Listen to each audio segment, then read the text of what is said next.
The childhood and youth of Luis Figo, a journey from the streets of Lisbon. The story of Luis Figo does not begin in packed stadiums under blinding floodlights, and not to the roar of thousands of fans. It begins where soccer is not entertainment, but a challenge, where every feint is a way to survive, and every victory is a small personal revolution. It is from places like these that players are born players who cannot be broken. Luis Felipe Madeira Caeiro Figo was born on the 4th of November 1972 in Lisbon, in the working-class district of Almada, where soccer was more than a game. It was a way to survive, to make a name, to earn respect. Young Luis grew up in a typical Portuguese family. His father worked at the shipyards, his mother was a homemaker. There wasn't much money, but there was always a ball.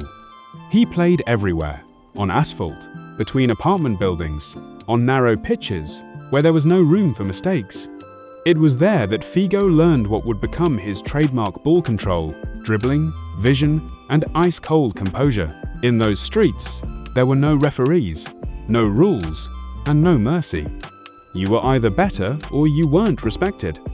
The asphalt tore at your knees, older kids didn't go easy on you, and every lost game meant losing status. It was in this environment that Figo's character was forged tough, hardened, uncompromising. He learned to make decisions in a split second, to absorb punishment, and to answer with his game, not with words. As a child, he was not only talented, but difficult. He argued often, was stubborn, and hated losing. Coaches said the same thing over and over: enormous talent, complicated character. At the age of 12, he entered the Academy of Sporting CP, one of Portugal's giants. It was a turning point: daily training, discipline, and his first serious tactical lessons. Figo quickly stood out among his peers. He didn't just run faster, he thought faster. For a kid from the streets, the academy was another world, a world of structure, demands, and responsibility. Talent alone was no longer enough. You had to prove your worth every single day. His stubbornness stopped being a problem, it became a weapon. He refused to accept defeat, never stopped after setbacks, and always demanded more from himself than from anyone else. This was where raw street energy turned into football intelligence. At 17, Luis Figo made his debut for Sporting's first team. At 18, he became a U20 world champion in 1989 and 1991. One of the leaders of Portugal's golden youth generation. By then, Europe already knew a special player had arrived. His style was elegant and intelligent, yet ruthless and uncompromising. He wasn't the fastest, but he was always the smartest man on the field. For Portugal, it was a generation of hope. For Figo, it was the beginning of a great journey. He played differently, never rushed, never panicked, never wasted movement. He read the game, controlled the tempo, and forced opponents into mistakes. Even then, it was clear, this wasn't just talent. This was a future leader, a player teams and systems would be built around. The boy from Lisbon's tight concrete pitches was already standing at the gates of football immortality. A football career, Barcelona, glory, and the birth of a superstar. When Luis Figo left Portugal, he was no longer just a promising prospect, he was a player ready to challenge Europe. Still, few could have imagined that in Catalonia his name would become a symbol of an era, and his game the blueprint for intelligent, refined football. In 1995, Luis Figo signed with FC Barcelona. It was his step into the big leagues. Barcelona believed in him immediately, and Figo delivered. He became a key player under Johan Cruyff, and later under Louis van Gaal. Officially, he played on the right wing. In reality, he was the brain of the attack. Figo didn't need time to adapt. It was as if Barcelona had been designed for him. His style fit perfectly into the club's philosophy of possession, dominance, and intelligent control. He didn't just execute plays, he shaped them. Attacks flowed through him. The team breathed through him. Opponents lost balance because of him. With Barcelona, Figo won 2 La Liga titles, Copa del Rey, UEFA Super Cup, UEFA Cup Winners' Cup. These trophies were more than statistics. They were proof that Figo was built for big games and big stages. When the moment demanded leadership, he never disappeared, he stepped forward. His football combined beauty and efficiency, artistry and cold calculation. He became team captain, a Camp Nou favourite, and a symbol of Catalan pride. His dribbling left defenders helpless. His passes cut defences open like a blade. In 2000, Figo was named FIFA World Player of the Year and won the Ballon d'Or. Fans chanted his name like that of a hero. To them, he was more than a player, he was the face of the club, the embodiment of Barcelona's identity. He played with his head held high, calm and confident, as if he already knew his opponent's next move. Teammates respected him. Opponents feared him. All of Europe recognized him. It looked like a perfect marriage. But behind the scenes, the most explosive transfer in football history was taking shape. What was supposed to be a timeless love story slowly turned into a tragedy. While the stands applauded, secret negotiations unfolded, negotiations that would change football forever. Ahead was a decision that would divide Figo's career into before and after, and leave a permanent scar on the heart of every Barcelona fan. Is time? The move to Real Madrid, betrayal, hatred, and the pig's head.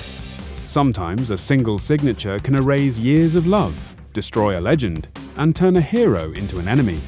The summer of 2000 was that moment a point of no return not only for Luis Figo, but for world football itself. In the summer of 2000, Luis Figo transferred from Barcelona to Real Madrid for a then-record €60 million. Real Madrid president Florentino Perez made him the first Galactico.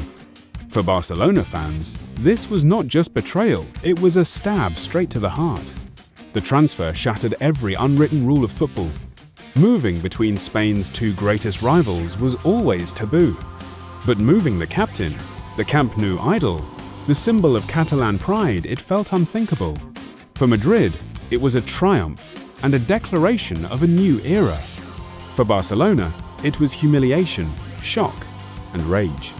Figo went from instant hero to the most hated man in Catalonia.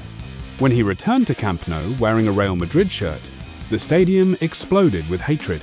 Everything flew from the stands, bottles, lighters, coins, stones. But the climax came during a corner kick. A severed pig's head was thrown onto the pitch. It was a moment you couldn't invent, only witness. A symbol of humiliation, hatred, and betrayal. Images of the pig's head traveled the world and became an icon of football fury. Cameras followed Figo's every step toward the corner flag. The noise was deafening, the hatred almost physical. It became the ultimate symbol of football hostility. The match was stopped multiple times. Figo stood calm, and that moment entered history forever. He didn't gesture back. He didn't hide. He didn't ask to be substituted. He stood there, staring into the hell of the stands, and waited. In that silence, there was more strength than in 1,000 words. It wasn't just a match, it was a psychological war, and he accepted it to the end. At Real Madrid, despite the pressure, he proved his class. 2 La Liga titles, 2002 UEFA Champions League able, Intercontinental Cup, played alongside Zidane, Ronaldo, Beckham. In Madrid, he became part of a new football myth, a team of the very best. And even among superstars, Figo didn't disappear. He controlled the game, dictated the rhythm, blended individual brilliance with collective logic. He didn't play for show, he played to win. Figo wasn't just a star, he was the conductor. Matches against Barcelona became war. And although he lost the love of Catalonia forever, Madrid respected him for his professionalism and character. They booed him, they hated him, they cursed him, but they never broke him. He paid the price for his choice and never hid from it. That is why his story is not about betrayal, but about the complexity of football destiny, where glory and hatred often walk side by side. Luis Figo became a man you might not love but could never ignore. End quote. Life after football. When the stadiums fell silent and the floodlights went dark, life didn't stop for Luis Figo. Many great players lose themselves after the final whistle, but Figo was never one-dimensional. He ended his career the same way he played, calmly, with dignity, and with full awareness of who he had become. After retiring in 2010, Figo didn't disappear. He became a football executive, worked with UEFA, entered business, charity, and served as an ambassador for major sports organizations. He avoided scandals, lived a quiet family life, and raised his children. The stands no longer booed him, but boardrooms listened. His authority was built not on nostalgia, but on experience.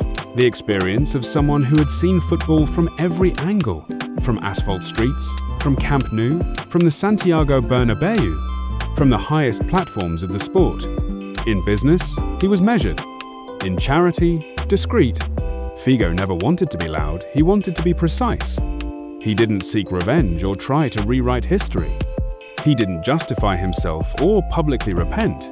His past remained part of him with all its triumphs, conflicts, and painful decisions. That acceptance made his figure even more monumental.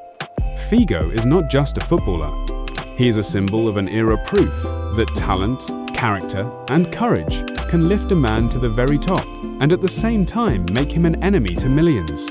His story is not a fairy tale with a happy ending.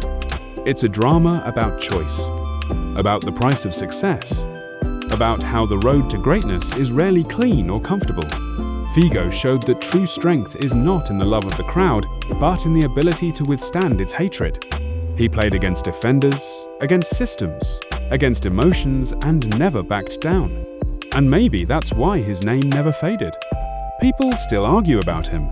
His transfer is still called betrayal or genius. His career is studied in lectures and documentaries. Because a legend is not someone everyone loves, a legend is someone everyone remembers. End quote. Final monologue. Luis Figo lived a life that leaves no one indifferent. His path was not smooth or easy. It was sharp, bold, and often painful. Every step had a price. Every decision had consequences. He never chose the easy side of history. He was loved and hated. Crowds chanted his name in ecstasy and drowned it in fury. To some, he was a hero. To others, an enemy. But no one was indifferent. Only the truly great provoke emotions this strong. He was called a genius and a traitor. Between those two words lies his entire career. A genius, because he saw the game one step ahead. A traitor, because he had the courage to make a choice that shattered illusions. Football history is rarely black and white, and Figo became its clearest proof. But one thing is undeniable: he was never average. He didn't play to be liked. He didn't live to be convenient. He didn't stay silent when action was required. Mediocrity is a shadow, and Figo always stood under the spotlight, even when it burned. He played for victories, for history, for himself, for victories because he hated losing, for history because he knew every great match becomes eternal, for himself because he knew only honesty with oneself creates a true legend. And that is why his name is written in gold in the history of world football. Not as a flawless hero, but as a man of choice, as a symbol of an era where talent walked beside character and glory beside hatred. Luis Figo never asked to be loved. He only demanded to be remembered. And football honored that demand.